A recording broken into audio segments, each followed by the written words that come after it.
So, good morning. My name is Laurent Degabriel. I'm working for the European authority in charge of financial market called ESMA.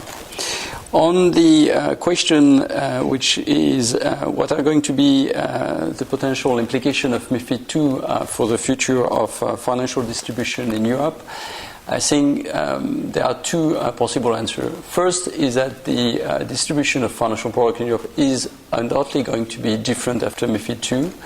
MiFID II will force a rethinking of the relationship between the advisor and its clients. MiFID II will modify the remuneration of the advisors or some of the advisors because it will no longer be possible for advisors that are claimed to be independent to receive inducements.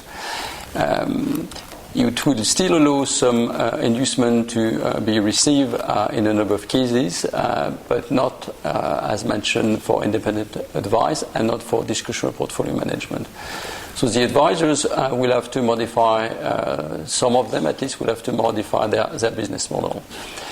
But more importantly, maybe this modification will also lead the asset management industry to look differently at the ways they distribute their product.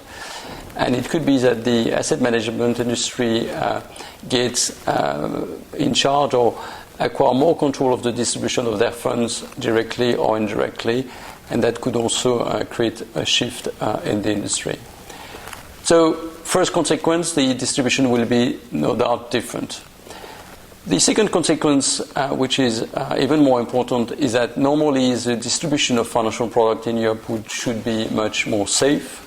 MiFID II is adding quite a number of obligations on all the participants in the chain. I mean, it's adding new obligations for product manufacturers, new obligation for product distributors, and as mentioned, new obligation for product advisors or financial advisors.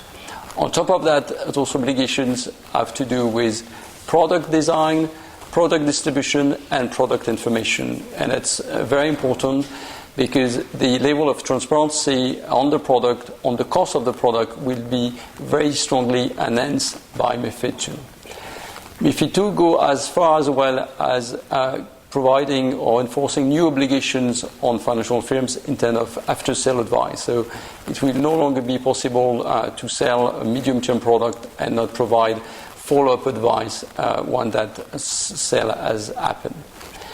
Last but not least, in terms of safety of the distribution, the regulators, both at national level and European level, will have new means to intervene. They will be given new intervention powers that will allow them to suspend the distribution, the marketing of a product or service if they deem that product or service to create consumer detriment.